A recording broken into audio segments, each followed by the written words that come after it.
Welcome to Wisdom Talk Radio, a collaborative community of explorers in conscious living.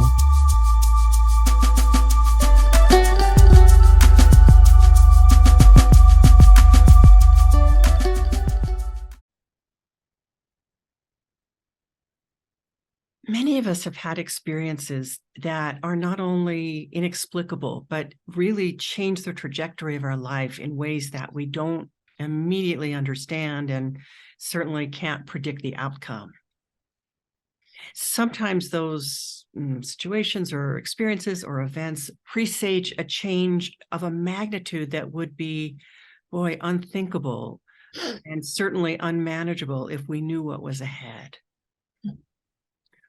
What if that experience were a calling to a greater life?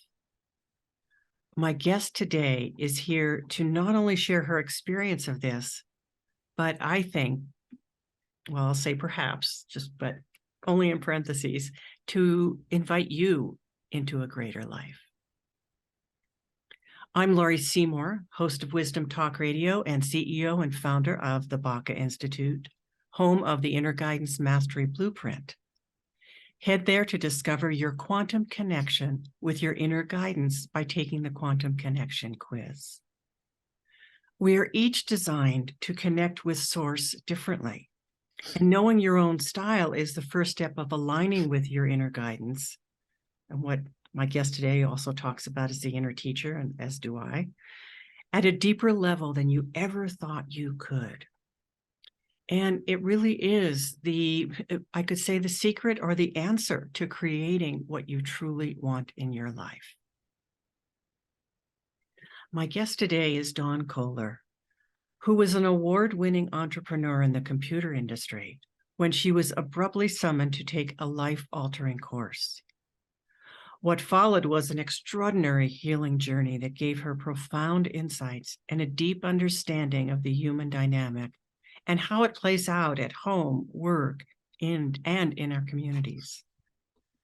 Combining these insights and her business experience, Dawn became a sought-after executive coach, helping leaders understand and enhance their impact on others, and their contribution to the world.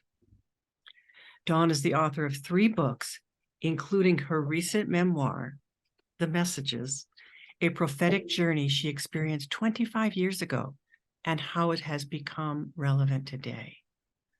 Welcome, Dawn. I am really happy that you are joining us today here on Wisdom Talk Radio. Well, thank you so much for having me. It's just absolutely a delight. I love what you're doing in the world and your show. So thank you. Thank you. Thank you. So where do we begin? You received such powerful messages in your journey. And so I want to talk, I would love for you to talk first about just give people a little sense of the, what shall I say? The way in which your journey took you from where you thought you were and who you thought you were into such a different place. Right. Well, it was certainly profound in that it came on quite suddenly. I was the CEO running a computer company I had founded with my husband right out of high school, right out of college. We had both graduated, and we saw a niche in the industry and were able to raise some money and started off as sort of the first geek squad, if you will. And we grew that company and we grew our family. So we were 10 years into the company, had a little bit over 100 employees and 3 children under the age of 5. And then one day I drove up to work, and I had been feeling a pervasive anxiety that was sort of telling me things were off anyway. But that day when I pulled up to work, I couldn't get out of the car.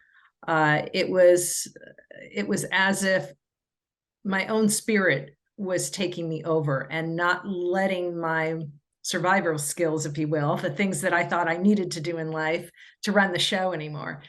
And that was the first day that I had experienced an inaudible message, meaning, and it didn't feel like I thought it.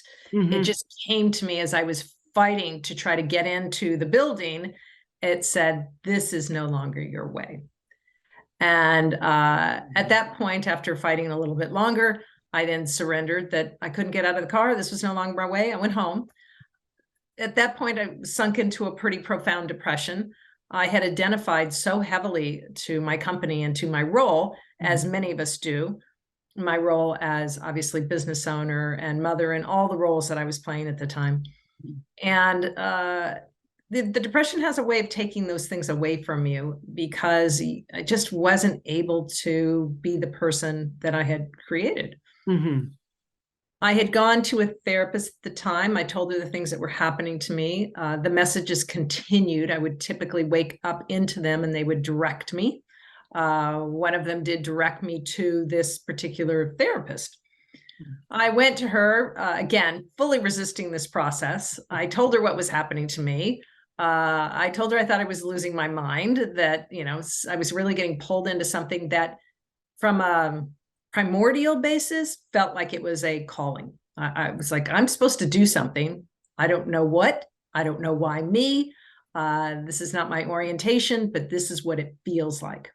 When you say this is what it feels like, can you say a little more about that? Because I know that this is something that people do experience, and so often they're completely thrown. They're thrown and they think they're crazy. I don't know if you thought you were crazy. Oh, you absolutely think you're crazy, because it's coming from a source beyond our consciousness. Mm-hmm. And when the anxiety started, I even knew then that this was changing. I was fighting it. But what the feeling was is it felt like every cell in my body had turned into little messengers that said, you're getting a calling. It wasn't even something I thought in my head as much as it was my whole body telling me it. And, I went to my husband. I said, I know it's going to sound strange, but this is what it feels like. I didn't identify with any religion. I don't now either. But it was, again, very primordial. When you're being called, it. Mm-hmm. It just hits you. And it's, I guess I can best describe it. It's the strongest form of intuition. Mm-hmm. It was cellular. It was messaging all over my body. I love that you say that it was cellular, because I know that experience and that sense of it, how people talk about intuition is so not what this is. Right. And is so not what, right. I think people think intuition is one thing, and not recognizing that that's still coming from the part of us that has experienced something, even if we don't know it. Right. And this is something so much deeper, and it's from that intelligence of the cell. Exactly. I mean, I think people sometimes can confuse intuition with instinct, because instinct is so well honed, and it feels like it's in your body because it's something you know so well. Intuition is really different. It is beyond the thinking level. And oftentimes, and in this journey, things that I needed to do were not rational. They didn't seem practical. It was against conventional wisdom, if you will. But nevertheless, it always led to me to exactly where I was supposed to be for that next portion of the healing. Yes. Yeah. Yeah. And for the next portion of what it is that you were here to do. Exactly. And that's what's interesting, because the book itself, there's, when you receive these type of callings, there's what you're supposed to do is one thing. And then there's what you have to travel through to come back to the source of yourself to get there. Ooh. And obviously the traveling through, I had to go through child abuse, and obviously as a very young child, because that had taken me away from myself. When you think of abuse, any kind of abuse, particularly as a child, it's like a force takes you into the dark shadows of life. And what's in the dark shadows is a lot of fear, a lot of worthlessness, a lot of shame. And it's hard to get out of those shadows, because that's what happens. Abuse takes you there. And a lot of the journey is coming out of those shadows. It's coming back to the core of yourself, the untainted self, the self that is truly a loving energy that isn't tainted by all the things that you're tainted with when that happens. But to receive a calling, to actually have an encounter, a one-on-one with a divine source, you got to come out of those shadows, and it leads you out. Mhm. And I was very much led out, but you can't go out unless you go through. So much of what I had to experience to get out was through the shame, through the abandonment, through the sense of just inadequacy and unworthiness that happens when you're abused young and you think it's because you deserved it, because that's how we preserve the sanctity of the, the power figure, which in this case was my parents, in this case, my father, and trying to preserve them because you know that you need them to survive. And in turn, you make yourself bad and them good. And a lot of the path is figuring out who you are, and not so much casting blame, but getting the accounting right, if you will. Yeah, This doesn't belong to me. This belongs to this person. Right. And there was a lot of just, this doesn't belong to me. This doesn't belong to me. This doesn't belong to me. And when you let go of all the things that don't belong to you, you go into a time of, well, then who am I? And that begins to emerge. And the path very much led me there. One of the messages in the book was to write the book. And that was something I always wanted to be a writer as a young child. But criticism from various different sources made me think I had zero talent for it. So I veered away, and I thought, well, okay, next best thing would be business. So I went to that direction. And I know what you're talking about, the intensity of those shadows that we have to go through. It's not always something that's so easily identifiable, or even that in retrospect can be named. It can be a lot of little, like they say, death by 1,000 cuts. Right. And it can be just simply, my parents didn't have it within themselves to support me being who I am. Right. And it's interesting because, all of this does not exist in linear time. We bring it all forward. It's all here today with us. Right. And it's all presenting itself and being triggered in our everyday experiences. So it doesn't really make any difference if it happened to you 30 years ago, 40 years ago, whatever. If it's still active and it has not been processed or has not been put into a support of you, it's going to be still activated, just like an open window would be on your computer. And it's, one, draining you. And two, it's oftentimes nudging us to act in ways that are not necessarily enlarging us or are turning us into more loving, open people, but instead protecting us to be more fear-based, just more cynical, a lot of more things that happened in the shadows when we're thinking from that place. Yeah.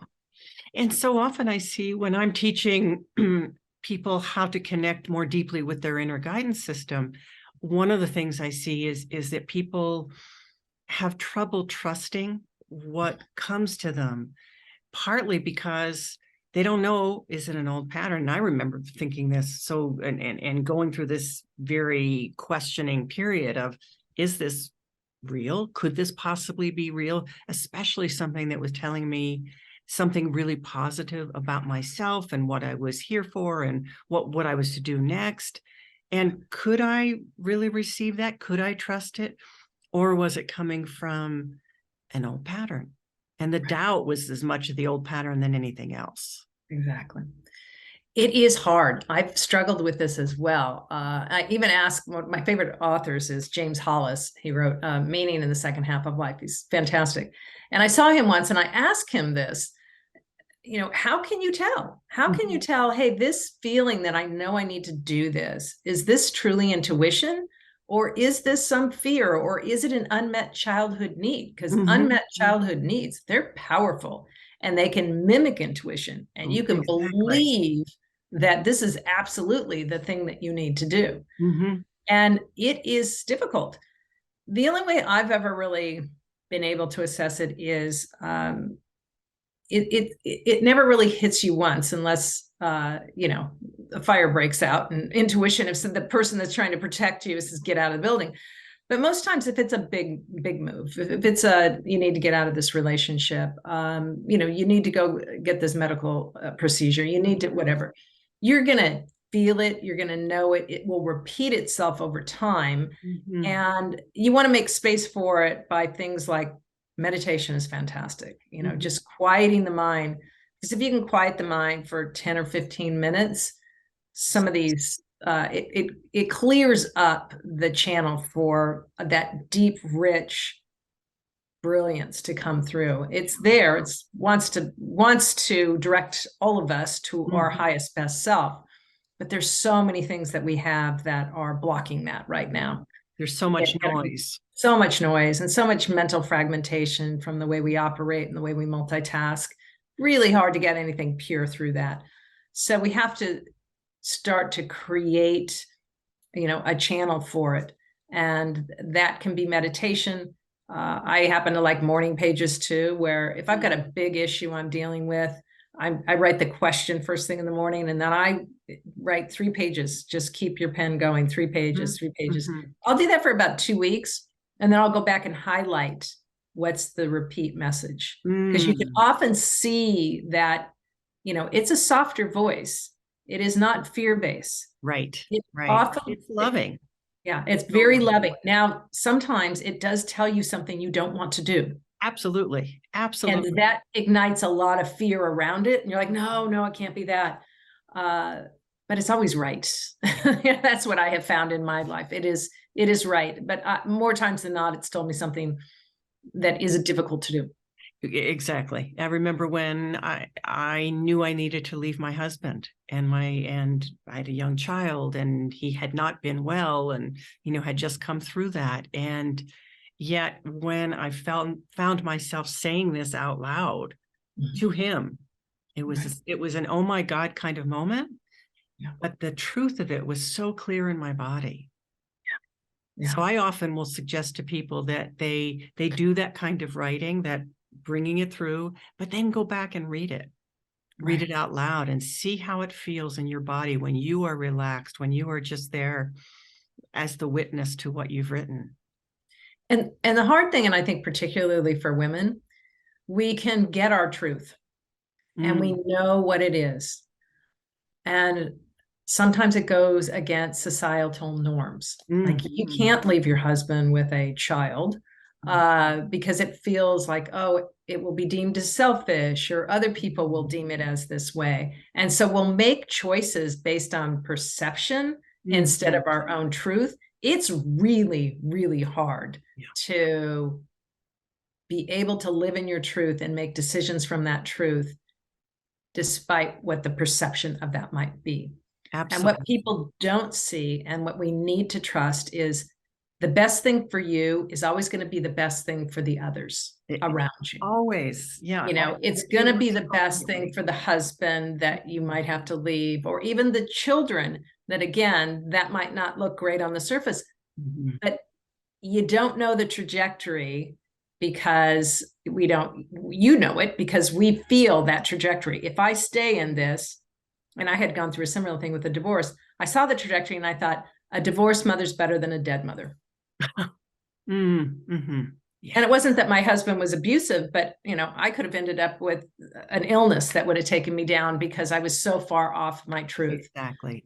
So we really have to think about not judging other people's decisions, but supporting their truth, and be willing to live yours. And it's hard.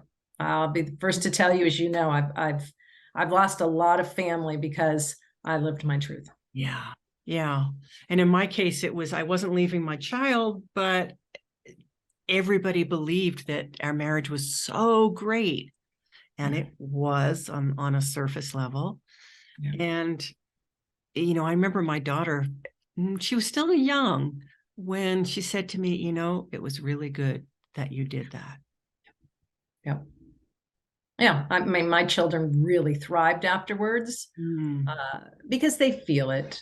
But again, there's a lot of judgment. You need this and 2 people, and you have to be there. They don't know the tension in the household. And they also, you know, you need one really good parent at the end of the day. Yeah, and she had two. They just weren't going to be together. Exactly, which is great. So you've also received such powerful messages. You just mentioned judgment, about judgment and the impact that it has on us, and really also on society. And I don't know if this is something that I read or you said this to me in an earlier conversation, that about the fact that we have such a short window to change the trajectory for humanity. So ultimately, that's where this led me from the beginning, which is, okay, this is much bigger than me. I'm getting a calling. It's beyond me. I had to travel through my own childhood stuff to come back to that divine source. But when I did, and it was a long journey, it was a 3-year journey. When I did, I was pulled up, meaning pulled up in consciousness. I was elevated in consciousness over about a 3-day period of time. And during that time, 3 nights, I was woken up and told to write. It was very clear the source of this was the ultimate divine source. It was very clear the power behind it and how I experienced it. You know, my head just felt like it was opening like a cervix. And I was given the information. It was, again, in that inaudible way, but it said write. And when I started to write, nothing that came out is anything I would have said. Right. And then you were the conduit, you were the vehicle. Yes. And it took me, again, like that time period to clean me out, to get me to a place of, I think, internal purification so that I could be that. Now, before I even tell you this, I'll cover that. I'm like, again, I was a businesswoman and a mother of 3 young children. So the whole time I'm like, why me? And I don't, to this day, I don't know the answer to why me. I only know it did come through me. That first night it was a positive. I mean, all 3 of the nights were positive in tone, although it was very fearful as I experienced it because it was so beyond me. But the first night really was an announcement, if you will, an announcement that the beginning of our evolution of consciousness from a humanitarian standpoint has begun. It has begun. And since that, we now know that, certainly since I received these 25 years ago, we can tell we are on the precipice of something. And our psyches, as we look around the globe, are reacting in one way or another, either resisting it or opening up to it. So that has indeed begun.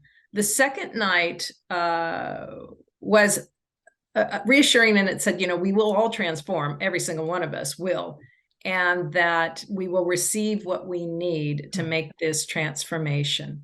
And I can certainly attest to that because I received everything I needed on this path in such, you know, divine, if you will, coincidences. I mean, I was in the right place at the right time. The right people presented me, and it really took me through this. And if anything, the book is a testament to that. There were things that I couldn't possibly have seen or had the intelligence to know that came to me through various different vehicles, the internal messages, or somebody on the path that just led it right through towards the end. So the second night was very much, we will receive what we need. It was also a warning, and that there would be somebody that would come into leadership, into power, that would protest to be of God, but would not be. And the big distinction there was judgment. Do not follow judgment. Do not have judgment. Do not follow prejudice. And it was very strong. I mean, reiterated 3 times in the writing, do not follow prejudice, do not follow prejudice. It will only hurt you. So again, I don't know who that will be. I don't know where that will be. It has not come yet though. And we really just need to make sure that we are aware that we are all connected, and you cannot hurt another person. You cannot judge another person without hurting and judging yourself. And the entire whole of our humanity. You know, we really have to start to come together and understand our interconnectedness and support us with the resources that we do have, and not bifurcate all of this into the various fragmentations that we have done. But so bifurcation is a very strong word, because that kind of separation is what feels at the heart of the pain that's happening in the world right now. it's literally tearing us apart. And it's exactly at the heart of the pain. Mm-hmm. When you look at and I had experienced that through this process, I tapped into some sort of kind of internal pain, internal hurt. Mm-hmm. And it was literally like we're tearing our own heart apart by not embracing and loving who we are and who others are. We are just, this world is a huge heartache, and it's a heartbreak. And we need to start to reconcile and begin to integrate back that part of us and that knowing, which is where this is all leading. At the end of the day, the big awakening is going to be, wow, we are really all one. And it will be completely conscious. And in that world, it will be an incredibly beautiful place. And it probably won't be in my lifetime, but hopefully it'll be in my grandchildren's lifetime, because it's a really beautiful, loving, in communion, one with source, one with each other place. And it will get here. How it gets here and how traumatic and how much suffering we have to go through to get there is something that we actually have some choice in, but it will eventually prevail. So tell me about that. When you say we have some choice in that, I completely agree. And I'm not willing to say it's going to be in my grandchildren's life. I'd like it to be in mine. But say more about that choice, because I would love to hear how you sense it. So that was the third night. And the third night when I was awoken, same experience, get upright. But before any messages came through, I was shown a vision. And it was a very clear, kind of apocalyptic, just millions and millions and millions of souls were just very rapidly lifting from the earth and something. And I couldn't tell what it was. Just, it was very clear. There was just wailing and suffering, and it was very kind of a mass exiting of the earth, if you will. And I was trembling. I mean, I was experiencing all of the fear of it. I was literally like an animal trembling. And then right afterwards, the inaudible voice came in. I was calmed. It felt a very serene, very calm sense. And it said, "This is not necessary. This is not necessary. Change your individual consciousness by choice. Learn to love now. There's time to breed the healthy, the strong. There is time to avoid the apocalypse." And that put me at ease. And after that night, when I settled in, I recognized why this entire thing had happened, that the whole beginning to that point, that was it. And that it was finally over, because it was, again, the whole thing was very demanding on me, physically, mentally, spiritually, my family. And at that night, I recognized, okay, I have it. I have written it down. I've done, I've gotten the information. But now it's important that we heed that information and that we do understand we each and every single one of us has individual responsibility to this, to ourselves and to the greater humanity, because we're all a cell in it. And we can be a free radical cancer cell, or we can be a very healthy, proactive, positive cell. And each, no matter what that cell does, whichever cell you wish to be, it's going to impact all the other cells around us. So the more we do the work, the more we grow, the more we all grow, the more we help the people around us that we love grow. So we're often looking outside for a cause. Your biggest cause is yourself. And if we can get ourselves purified to the point where we really understand the essence of who we are and how we can best serve, that's the best thing you can do for your families, for your communities, for yourself, for humanity. Yeah. And because we are that hologram. Yes. So then if this cell that is me, not only the individual cells within me, but if this cell that is me is willing to acknowledge and live from that place of love, every time I have a judgment, I have to, I really have to have a little chat with myself. Right. Because I know it's like, I don't want to be that contributor to that violence, whether it's inner violence or outer violence. It is, judgment is one of the ways that contributes to that. separation. You Exactly. are other, you are different from me. Not that we are identical, but in this realm of connection, in this holographic universe, Right. we can't separate out.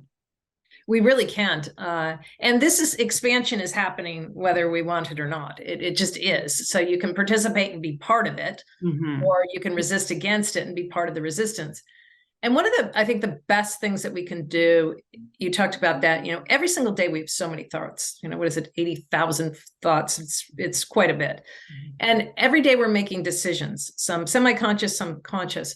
But when you're really coming up to the thought that you're having or the decision that you're making, asking yourself, just breaking into those habitual patterns and say, does this diminish me or does it enlarge me?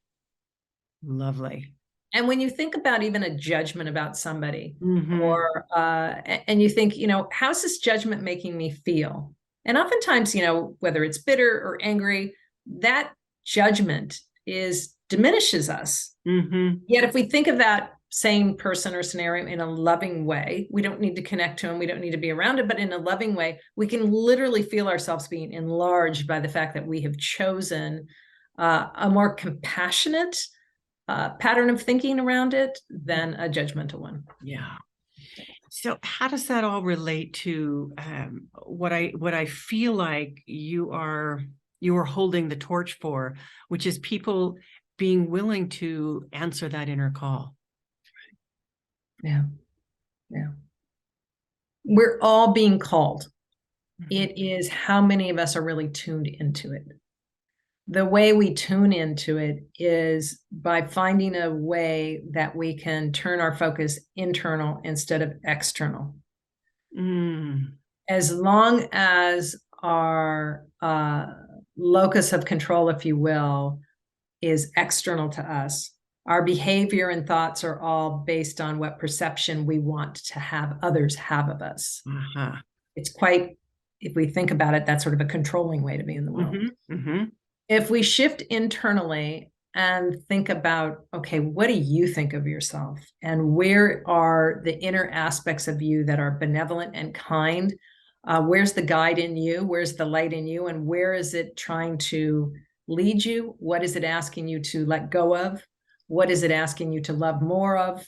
How is it asking you to, contribute? And by contribute, we can't really contribute until we've done our own inner work, or else we're in that same cycle of I'm giving to get something. Right. And we have to move out of the I'm giving to, even if it's I'm donating $10,000 to this because I'm trying to get X. It's still that cycle. It is. When you're pure, you're giving because it's what feels good. It truly is. It feels.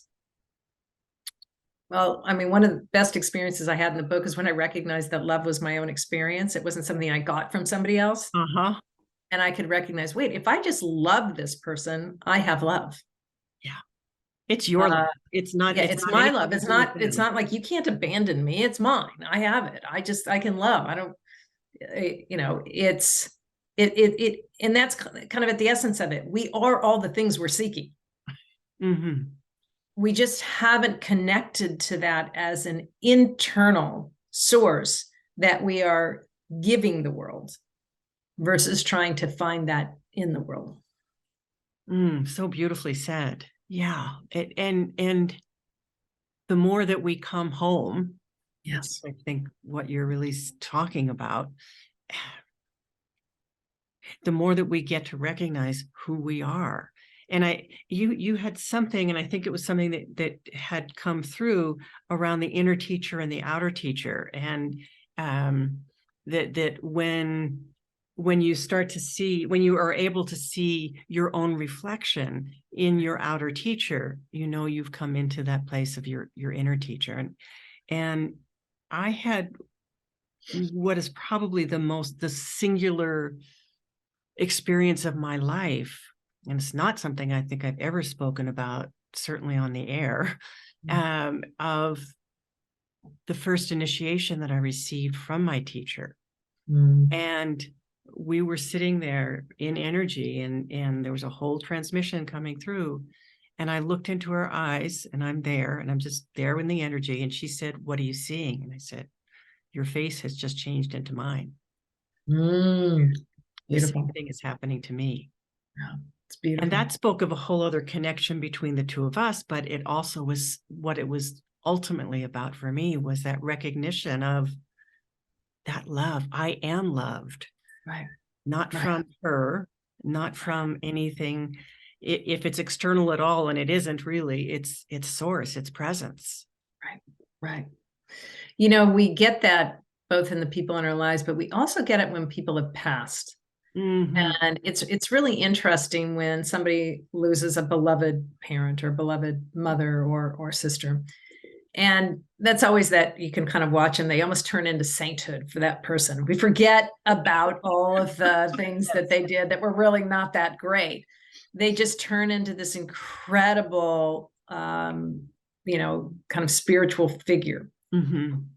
And if you really are willing to grieve, like grieve that deeply, whatever that loss is, and really hold on to what it is that you're grieving, what is that source that you're grieving, Mhm. there comes a point in time when once you're through towards the end of the grieving, what actually ends up ending it is you recognize that that's you. Mhm. That incredibly beloved, compassionate mother that you lost Mhm. is inside of you and is alive in you and is part of you and is the spirit of you. And then you become whole with it, and the separation and that pain ends. Yeah.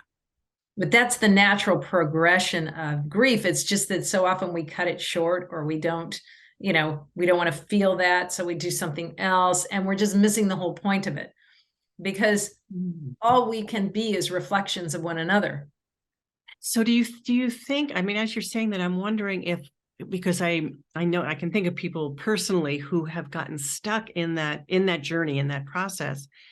And it's almost like, well, if I take that in and honor or acknowledge how that is me or a part of me, I'm being disloyal to them. Mm. There's just something of that I have seen play out, whether or not they give voice to it. I think that is true, that they feel that that's not that they will then really lose them, which in fact it isn't really losing them. It is finding them inside of yourself. But what prevents it, I think, more than anything else, is we see this incredible goodness and then we ourselves don't feel worthy enough to be that good. So it comes back to that self-doubt. It comes back to that core sense of inadequacy that we all have. I mean, in every culture, there's a story of us being cast out, cast out from being one with the gods. Well, it's what happens when you're born. You're in one place and you're expelled from the womb. And that's why we have a belly button. And we all have a belly button because we all have that wound of being expelled out. Right. And then depending on what happens to you in your life, certainly abuse, neglect, the loss of a parent, that will make that belly button feel larger, feel more sensitive, more reactive, and something we have to protect so nobody touches that belly button. And it makes us feel small and disempowered and inadequate. And that is the human wound. It's just we all carry it to different degrees, and we're all acting out from it in different degrees. And that's really what you need to go back to, because at the essence of that I'm not good enough, you actually find that not only are you good enough, you were born not to be expelled, but you were born to grow and to give because of what is inherent goodness inside of all of us. So that inherent goodness, which again, we're all born into the inherent goodness, but there is the psychic wound of being expelled from the greater God that we all carry inside of us as well. And then again, if we're pulled into the dark shadows, it just takes a long time to come out of that, to then get the reflections of the different lights around us, the face of God in so many of us, be it nature, be it an animal, be it a good friend or a teacher, a lover. It's everywhere. It's not that it's not there, because it's there in abundance. It's that our our sight is so filtered by what has happened to us psychologically and the interpretation of that. Mhm. So really our job is to clean up the filters, because the rest is all there. It already exists. It exists and it's growing. It Mhm. exists and it's becoming brighter. It exists and it's everywhere. And it's a beautiful thing when you can see it, but we, again, our culture, we're not even socialized to see it. We are socialized to a false reality. Mhm. Look at this is real. Yeah. Look at your, what we are trained to look externally at, what beauty is supposed to look like, what intelligence is supposed to look like, what acceptance looks like. It also feels like we are trained, because I used to be a psychotherapist, and my training was to look for what was wrong and what was broken and what was disturbed in some way. And yet it as we acknowledge not only our strengths, but really our potential, our light, our gifts and our talents and all of that, there's a way that impacts and has a direct impact on the darkness that we may have come from or come through. Right. Exactly. We have to reinforce those strengths in order to kind of make it through. Because if not, we're just stuck in the shadows. That's what gets us stuck. Yeah. I think one of the reasons I was, told I was told a couple of things, but one of the things that in the book that I was directed to do was to love this therapist. Just love her with all your heart, with all your soul, and all your mind. Because the things that we love, when we return to the things that we love, or someone comes into our life to love, it's not hold on to them. It's not, try to capture them. It's not to sexualize them. It's not to do any of that. Just love is love. It doesn't need any of that. Yeah. It's a pure form. And what it does is it helps bring up our strengths. It helps love, whether it's somebody else, you will eventually, that love will let you see not only your own strengths, but the love inside of you, that it is you. You get enough energy going out, you finally recognize, oh, this is coming from me. This is the mirror. Right. This is the mirror. This is the mirror. But it's really redirecting from that, taking it in externally to coming from this internal place where we have so many resources inside of us that we're not utilizing. So it comes down to receiving it. It's already there. It's acknowledging. I think it comes down to accepting it. Okay, actually, that is what I mean by receiving. Yeah, really actively saying, "Oh, this is right." One of my favorite films of all times is The Wizard of Oz, and the reason why is, if you think about it, the whole Wizard of Oz story is in Dorothy's mind. She's knocked unconscious, right? And so she's inside her internal world. And just by taking the journey from the external to the internal, she kills off one witch. The house lands right on her. And now she's got this wonderful Glinda the Good Witch, who is her source or her direction. It's, again, her internal higher mind, her internal Christ light, however you want to call it. It's that internal light that's guiding her down this yellow brick road. And then, of course, she has, the Wicked Witch, which she has to overcome. But everything that she does and everything she needs to get there is developed on the yellow brick road, which is life. That's our life. All of this is in our yellow brick road is crafted of our daily experiences. And in our daily experiences, we have fear, and we have a guided source that's very benevolent and loving and trying to bring us home. And, it's the daily opportunities and the way we see them, and the way, certain things we see are just, okay, I need to release this, or I need to embrace this, or I need to, and getting a relationship with yourself and these aspects of self where you can start to be more discerning about how you're living your life, make it more mindful, make it more intentional, partner with it. Because when we partner with it, it's going to take us to that place of awakening, if you will. And that is the biggest thing we can do to contribute to this gentle path that I was shown, and away from the trajectory we're currently on, which is, not a path we want to take. Right. Ooh. So how, just as a way of bringing this back around, and I know our time is coming to an end, but how has all of this taken you into the work you're doing in your executive leadership work and world? Great question. And it wasn't, again, it wasn't anything I sought to be in my life. When I left the company, a year later, we sold it. And several years after that, I had done some writing. I had met a woman who was running a software company, very large software company. And she asked me to come in and work with her leaders. And I said, well, what do you want me to do? And she goes, I don't know, Dawn, figure it out. So I thought, okay, so that was a challenge. And I was looking to get back into something. And that's how the executive coaching started. Yeah. I ended up with a full practice within about 6 months, because what happened was the first time I sat down, and it was a CTO, a chief technical officer, was the first person.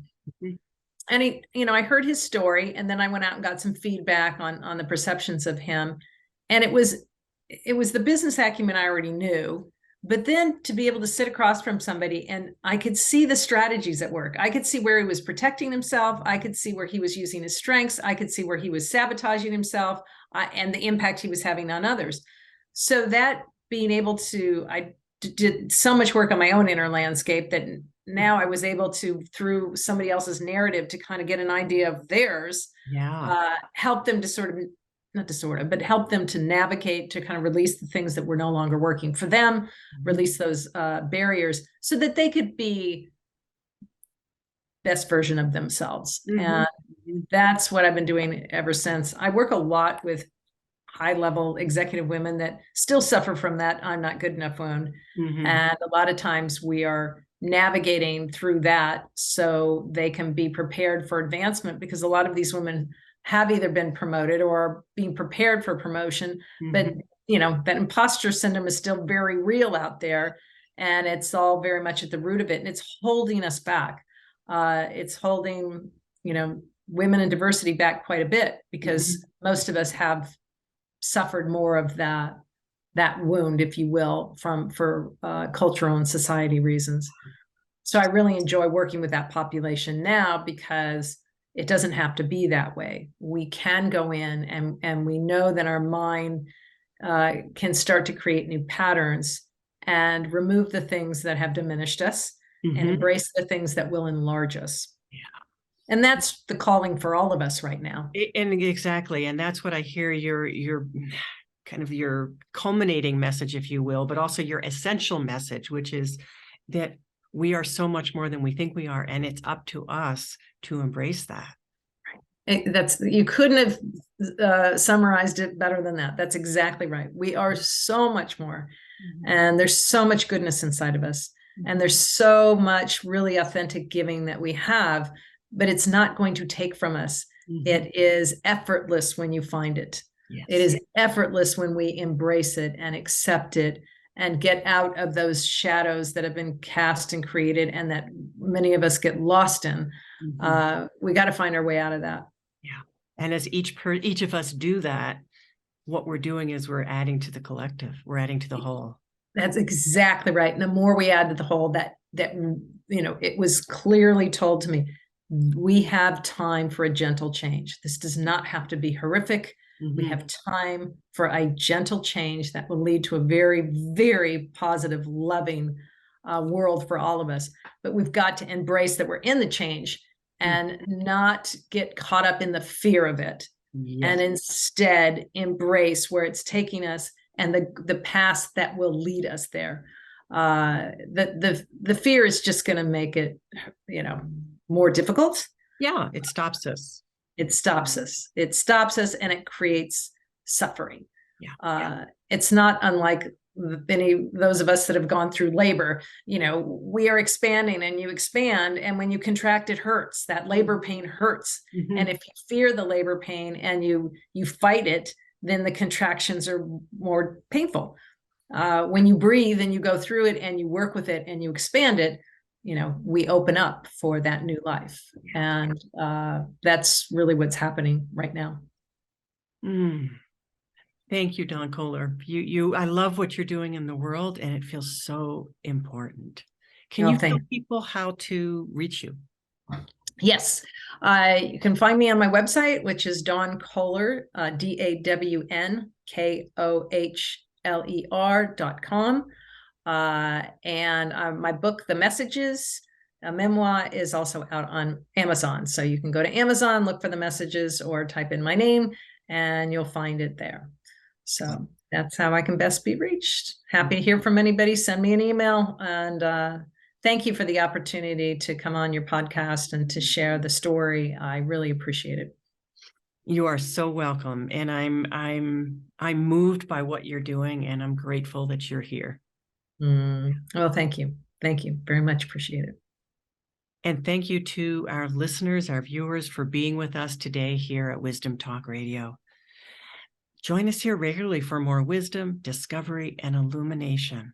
And if you have liked us today, if you have listened and you've said, wow, this is meaningful, please leave us a review, share it, subscribe, because when you share it, especially if you leave us a review, what you're doing is you're helping other people to find this same kind of illumination.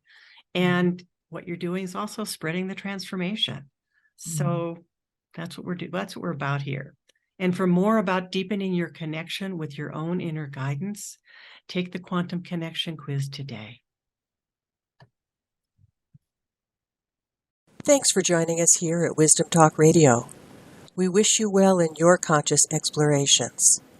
For more information and to join in the conversation, our website is wisdomtalkradio.com or at Wisdom Talk Radio on Facebook.